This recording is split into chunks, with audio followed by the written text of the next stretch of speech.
Water, commonly known as H2O, chemical formula.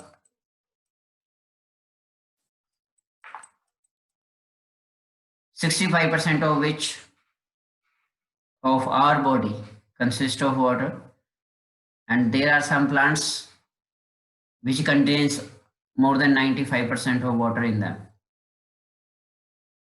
As I already told you, this is the most important component of our system, as well as for the survival of life on any other planet. So you can say water is most important component in this universe. On the Earth system, on the planet of Earth, on this particular planet, the water is distributed in the different areas, and the presence of water in different areas is different. एक जगह पे पानी का अपना content present है, जैसे oceans की form में 97 पॉइंट मतलब मैक्सिमम वाटर कंटेंट जो है हर सिस्टम का वो 97 पॉइंट मतलब 97% आसपास ओशियंस की फॉर्म में प्रेजेंट है। इसके अलावा सैलाइन लेक्स हैं, कुछ सॉल्ट लेक्स जिनको हम बोलते हैं, जस्ट 0.008% के आसपास रहती हैं। ग्लेशियर्स वगैरह की फॉर्म में 2% वाटर प्रेजेंट है, ग्राउंड वाटर की फॉर्म में 0.6% है, जो लेक्स हैं दैट इज 0.009% है, सॉइल मॉइस्चर कंटेंट 0.005% के आसपास प्रेजेंट है, एटमॉस्फेरिक वाटर वेपर्स जो हैं दैट इज गैस फेस में जो प्रेजेंट है दैट इज 0.001% के आसपास, और रिवर्स में बहुत ही ज्यादा कम है 0.0001%। ठीक है, बाकी physical property as we already discuss, colourless, odourless, tasteless liquid होता है ये। ठीक है, having molecular mass 18 atomic mass unit, which is less than that of the deuterium oxide, which is known as heavy water. Heavy water is simply the compound of second isotope of hydrogen, that is deuterium with oxygen. Its formula is D2O. It is known as heavy water. Melting point की बात करें 273 degree melting point होता है, 273 kelvin melting point होता है। ठीक है, और ड्यूटेरियम ऑक्साइड की बात करें तो 276.8 केल्विन के आसपास रहता है। बॉइलिंग पॉइंट वाटर के बॉइलिंग पॉइंट के बारे में अच्छी तरह से जानते हो आप। Enthalpy of formation, exothermic reaction takes place होती है, -285 किलो जूल पर मोल एनर्जी चाहिए। ठीक है जी, 1 मोल ऑफ वाटर फॉर्मेशन के लिए। Enthalpy of vaporization 40 kilojoule per mole के आसपास रहती है। एंथैल्पी ऑफ फ्यूजन 6 केल्विन के आसपास रहती है। टेम्परेचर जो रहता है दैट इज मैक्सिमम डेंसिटी जो रहती है 4 डिग्री एस के आसपास रहती है, 277 के केल्विन के आसपास मैक्सिमम डेंसिटी रहती है वाटर की, और उसके ऊपर और नीचे ये इंक्रीज एंड डिक्रीज करती है। तो water has maximum density at 4 degree Celsius और 277 केल्विन। ये क्वेश्चन भी आता है वाई, आगे डिस्कस करेंगे। 298 केल्विन मींस रूम टेम्परेचर के ऊपर जो डेंसिटी रहती है दैट इज 1 रहती है, यूनिटी। बाकी विस्कोसिटी कम होती है इसकी 0.9 के आसपास। जस्ट इलेक्ट्रिक डाइकर जो इलेक्ट्रिक कांस्टेंट होता है दैट इज आल्सो 78 के आसपास होता है, और इलेक्ट्रिकल कंडक्टिविटी भी कम ही होती है, कुछ खास नहीं होती। ठीक है जी, प्योर स्टेट में। बाकी heat of vaporization, heat capacity, ये कुछ क्राइटेरियाज होते हैं जो रिस्पॉन्सिबल होते हैं for the moderation of the climate and body temperature of living beings, जो वाटर की high heat of vaporization and heat capacity. बाकी सॉल्वेंट के रिगार्डिंग मैंने आपको ऑलरेडी बताया ही है कि this is the this component is known as universal solvent because maximum number of compounds can be dissolved in it. After this, it is also used or utilized as the one of the most important component in various biochemical processes, catabolic and metabolic processes that takes place in our body system. And the next most important factor that because of which it becomes versatile in nature, that is the intermolecular hydrogen bonding, जो इसको as a universal solvent बनाने में help करता है, एक particular characteristic property, वो है intermolecular hydrogen bonding. तो वाटर में as well as water can form intermolecular hydrogen bonds with other polar species. इसकी अपनी नेचर पोलर होती है, दैट इज पोलर मॉलिक्यूल होता है ये। वाटर जो है पोलर सब्सटेंस है, तो any other particular polar species can be dissolved in it. और उसके पीछे का जो एक बेसिक कॉज रहता है वो रहता है tendency to form intermolecular hydrogen bonds, ये रहते हैं। तो यही कारण है कि maximum number of organic compounds जो रहते हैं, जैसे अल्कोहल्स हो गए, कार्बोहाइड्रेट्स हो गए, और other inorganic as well, they can get dissolve in the water. Structure of water most important है। तो वाटर बेंच शेप होती है इसकी, जैसे कि हम लोग बेसेपर थ्योरी में करके आए हैं चैप्टर नंबर 4 में। बेंच शेप होती है, 2 lone pairs are present on the central oxygen atom. Actual structure tetrahedral होती है, बट डिस्टॉर्टेड स्ट्रक्चर इसकी बेंट फॉर्मेशन हो जाती है due to bond pair lone pair operations की वजह से। बट अगर हम वाटर की बात करें इटसेल्फ, मतलब जब ये in the full liquid form में एग्जिस्ट करता है, तो इसकी जो स्ट्रक्चर रहती है that becomes tetrahedral, means each H2O molecule gets linked with other H2O molecule through hydrogen intermolecular hydrogen bonds tetrahedrally. Tetrahedral bond formation, that is tetrahedral linkages जो है वो टेक्स प्लेस करती हैं। ठीक है जी, ये आप लोगों की जो ज्योमेट्रिकल अरेंजमेंट है इस केस में, यहाँ पे एनसीईआरटी में तो गिवन नहीं है, ये आप अपनी रेफरेंस बुक वगैरह से देख सकते हो। टेट्राहेड्रल लिंकेज रहती है वाटर की। ठीक है जी, इसको आपने बना लेना है। टेट्राहेड्रल आप जानते हो किस तरह से होती है स्ट्रक्चर, ये कुछ इस तरह से होती है, ऐसे ये। तो यहाँ पे जो H2O मॉलिक्यूल्स होते हैं वो टेट्राहेड्रली लिंक्ड रहते हैं through intermolecular hydrogen bonds. Intermolecular hydrogen bonds के with respect to each H2O molecule is interlinked with other H2O molecules through intermolecular hydrogen bonding, and the overall जो अरेंजमेंट बनता है water में, लिक्विड स्टेट में water का, वो बनता है टेट्राहेड्रल। ठीक है जी, याद रखना है। क्रिस्टलाइन फॉर्म की अगर बात करें, दैट इज सॉलिड फॉर्म की अगर बात करें, तो water as a crystalline solid की तरह एग्जिस्ट करता है। और यहाँ पे जो टेट्राहेड्रल स्ट्रक्चर होती है, दैट इज टेट्राहेड्रल लिंकेजेस जो होती हैं, वो डिफॉर्म होकर केज लाइक स्ट्रक्चर में कन्वर्ट हो जाती है, केज लाइक स्ट्रक्चर बनती है। जब आइस फॉर्मेशन होती है तो टेट्राहेड्रल जो लिंकेजेस रहती हैं वो ब्रेक कर जाती हैं और केजेस बन जाते हैं। अगर सिंपली हम लोग ये जैसे ये दी हुई है आपको स्ट्रक्चर यहाँ पे, दिस वन, आप देख सकते हो अपनी स्क्रीन के ऊपर, ये केज लाइक स्ट्रक्चर होती है। और अगर आप सिंपलेस्ट वे में इसको रिप्रेजेंट करना चाहते हैं तो इस तरह से कर सकते हैं, केजेस बनाकर ऐसे, ये केज लाइक स्ट्रक्चर होती है। एम्प्टी स्पेसेस होती हैं बिटवीन द वाटर मॉलिक्यूल्स, और यही एम्प्टी स्पेसेस जो हैं इनमें एयर ट्रैप कर जाती है, जिसकी वजह से डेंसिटी ऑफ आइस जो है वो डिक्रीज कर जाती है, and hence it floats over the surface of liquid water. जो आइस है that floats on liquid water, उसके पीछे का जो बेसिक कॉज होता है that is the structural arrangement of the ice. Cage like structures जो है वो फॉर्मेशन टेक्स प्लेस हो जाती है इस केस में। और ये जो एम्प्टी स्पेसेस बीच में बच जाती है, इनमें एयर ट्रैपिंग हो जाती है, जिसकी वजह से डेंसिटी ऑफ आइस जो है वो डिक्रीज कर जाती है than that of the water, liquid water. In this way you can explain the phenomena that why ice floats on surface of water.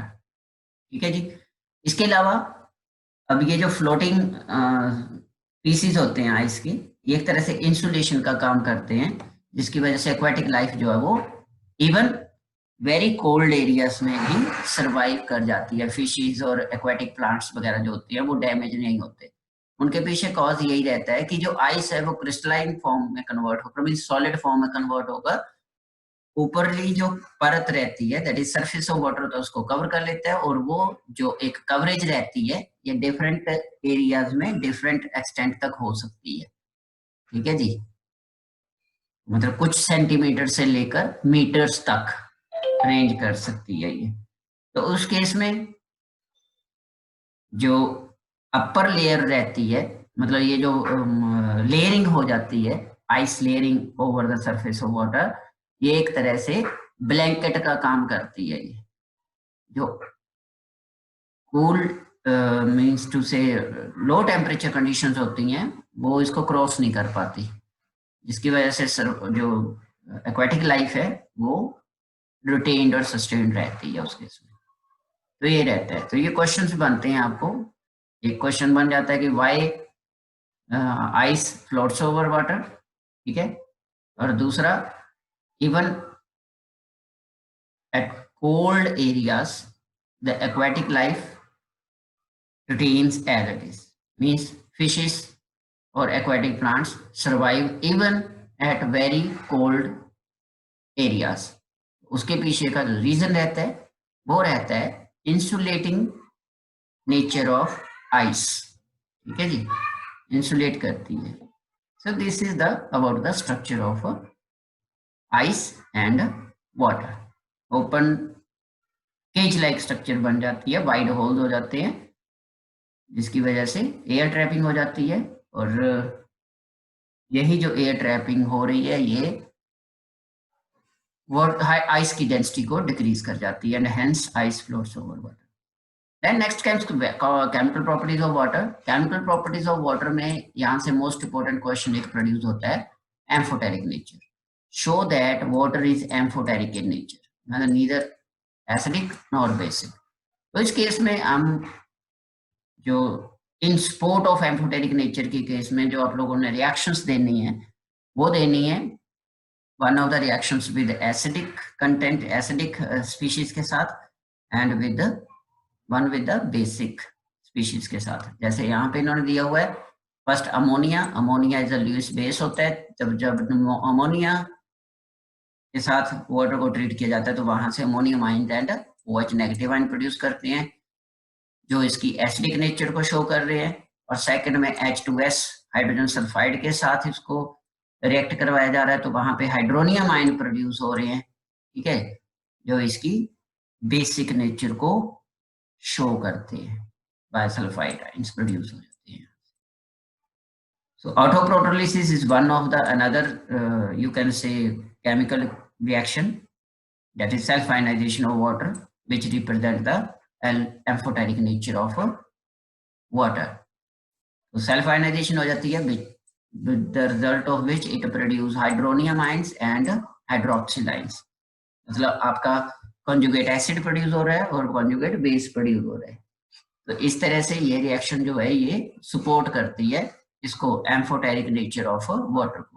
तो यहाँ से आपको 2 और 3 मार्क में क्वेश्चन बन सकता है कि गिव द एम्फोटेरिक, या prove that water is amphoteric in nature, या give some equation in support of the amphoteric nature of water. तो आपने ये रिएक्शंस दे देनी है। इसके अलावा बाकी आ जाती हैं, जैसे रिडॉक्स रिएक्शन इन्वॉल्विंग वाटर में आ जाता है, जैसे एल्कली मेटल्स को जब वाटर के साथ ट्रीट किया जाता है तो वहां से हाइड्रोजन गैस प्रोड्यूस होती है, ये एक oxidation reduction reaction takes place होती है यहाँ पे। सिमिलरली फोटोसिंथेसिस के केस में, फोटोसिंथेसिस कार्बन डाइऑक्साइड और वाटर और सनलाइट की प्रेजेंस में कंबाइन करते हैं और ग्लूकोज वगैरह वहां पे प्रोड्यूस करते हैं, ठीक है, कार्बोहाइड्रेट फॉर्मेशन टेक्स प्लेस होती है। सिमिलरली फ्लोरीन के साथ highly exothermic reaction takes place होती है, hydrogen fluoride and oxygen gas release होती है during the course of the reaction. ये रिडॉक्स रिएक्शंस, इसके अलावा हाइड्रोलिसिस रिएक्शंस आ जाती हैं।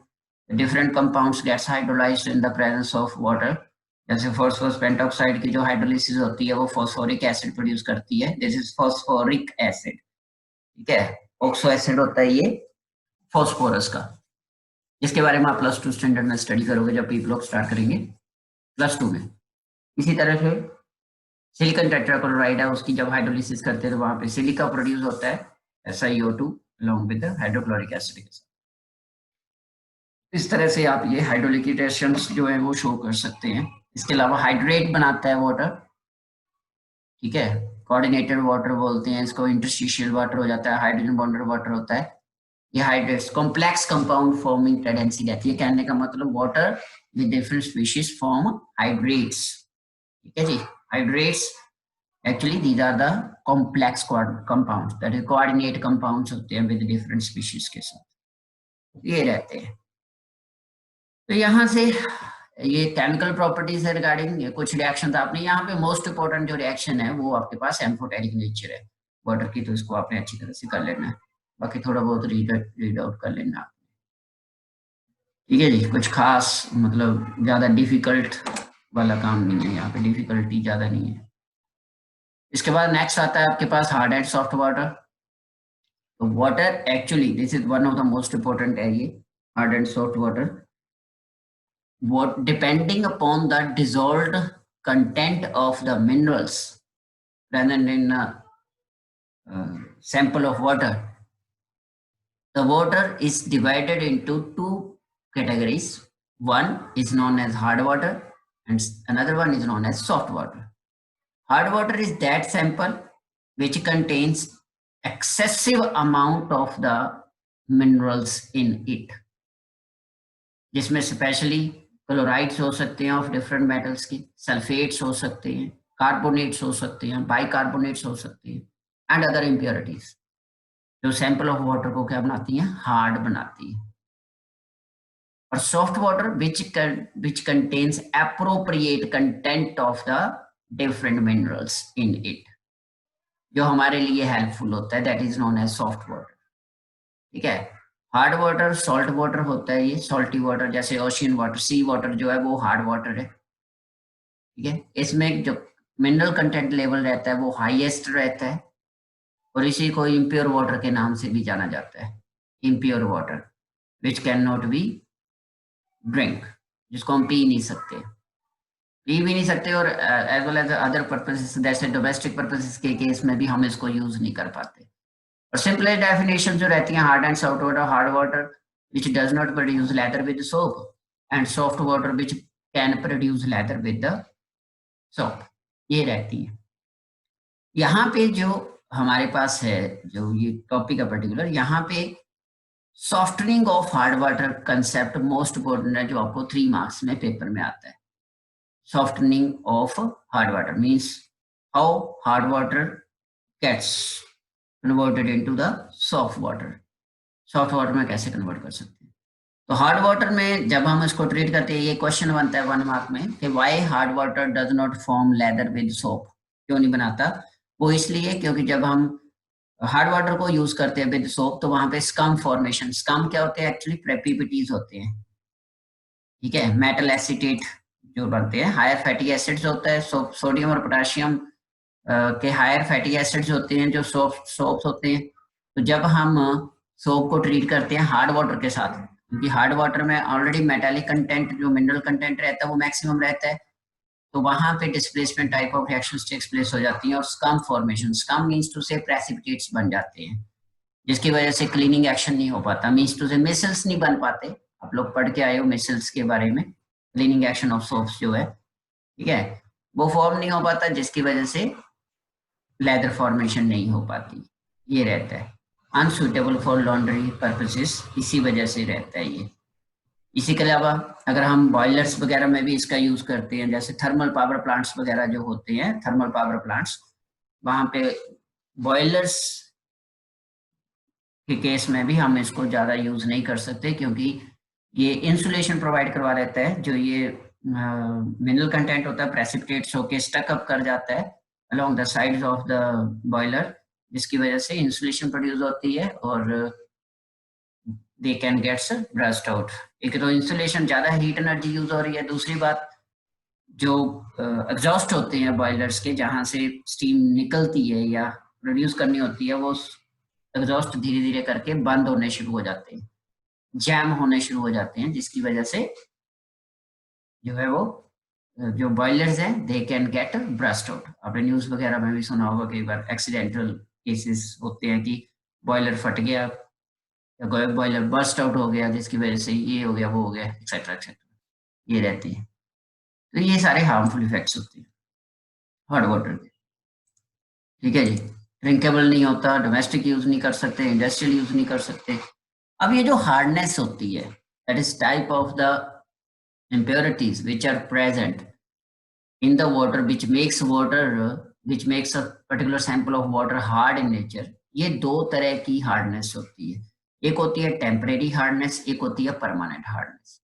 टेम्परेरी हार्डनेस के केस में क्या होता है कि हम बाय अप्लाइंग सिंपल मेथड इसको रिमूव आउट किया जा सकता है, जैसे बॉइलिंग कर दी, ट्रीटिंग विद वॉशिंग सोडा के साथ ट्रीट कर दिया वहां से, ठीक है जी। इसके अलावा कुछ जैसे क्लार्क मेथड होता है एक, ठीक है। तो ये मतलब by applying simple methods we can क्या कर सकते हैं, हार्डनेस को रिमूव आउट कर सकते हैं, मतलब जो एक्सेसिव मिनरल कंटेंट होता है उनको रिमूव आउट कर सकते हैं। जैसे फॉर एग्जांपल मान लीजिए, जैसे घर में भी हम लोग कई बार वाटर को बॉईल करते हैं, तो उस केस में क्या होता है कि जो आपके पास सिस्टम होता है, मतलब कोई भी यूटेंसिल है जिसमें आप बॉईल कर रहे हो, जब आप वाटर बॉईल करके उसको एम्प्टी करोगे, खाली करोगे, तो आप देखोगे कि इनर साइड के ऊपर एक लेयर सी स्टिक अप कर जाती है। या जिस बर्तन में आप रेगुलरली पानी उबालते हो, वाटर को बॉईल करते हो, उस बर्तन का जो बेस होता है या साइड्स होती हैं, आप वहां पे देखते हो कि वो धीरे धीरे करके वहां पे एक लेयर सी डिपॉजिट कर जाती है।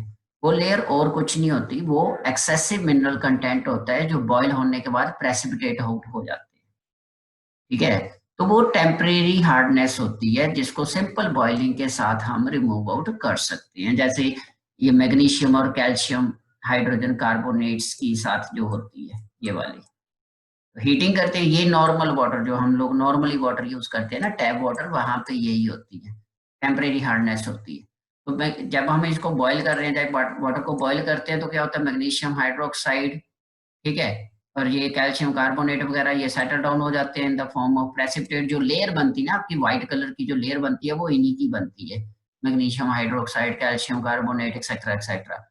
और कार्बन डाइऑक्साइड वगैरह रिमूव आउट हो जाती है, और वाटर हमारे पास जो है वो सॉफ्ट वाटर की फॉर्म में प्रोड्यूस हो जाता है। ऐसे बोलते हैं ना कि वाटर को, ऑर्डिनरी वाटर जो होता है उसको बॉईल करके पीना चाहिए, ड्रिंकिंग पर्पसेस के लिए बॉइलिंग वाटर यूज करना चाहिए। तो उसके पीछे कॉज यही है कि जो एक्सेसिव मिनरल कंटेंट होता है वो रिमूव आउट हो जाता है। दूसरी बात, अगर कोई बैक्टीरिया वगैरह भी प्रेजेंट है तो वो भी खत्म हो जाएगा उस केस में जब हम बॉईल करेंगे, ठीक है। 100 डिग्री सेल्सियस के ऊपर बहुत ही रेयर होते हैं कि कोई बैक्टीरिया या वायरस वगैरह जो रिटेन करता है, अदरवाइज सारे के सारे बॉईल ऑफ हो जाते हैं उस केस में, तो वो वाटर ड्रिंकेबल बनाया जा सकता है। तो ये जो रहता है, ये जो मेथडोलॉजी रहती है जिसमें हम लोग सिंपल बॉइलिंग करके या simple by applying another methods जैसे वॉशिंग सोडा प्रोसेस होती है वो अप्लाई करके हार्डनेस को रिमूव आउट करते हैं।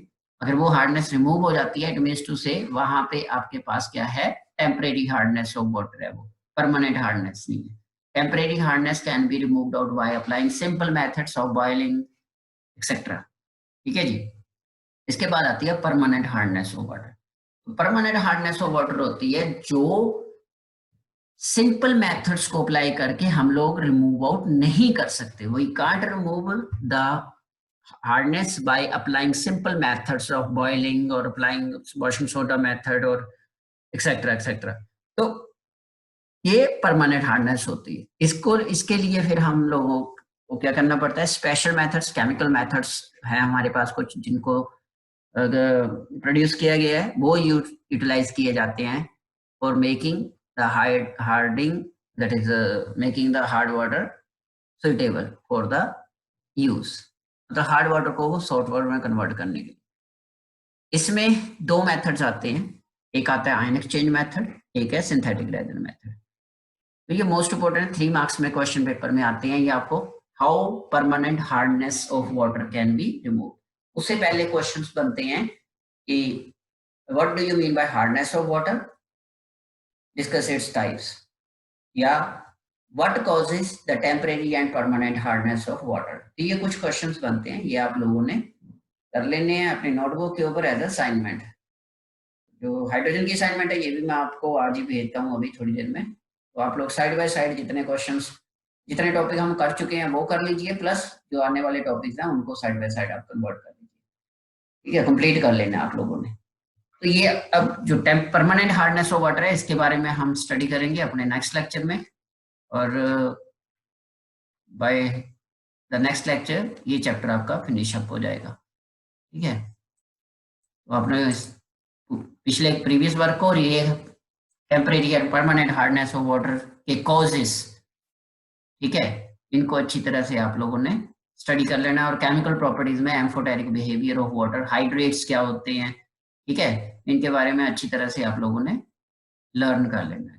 दिस इज, ये जो कुछ कंसेप्ट्स हैं, these are very very important. Till then take care, पूरा रिवाइज कर लेना अच्छी तरह से।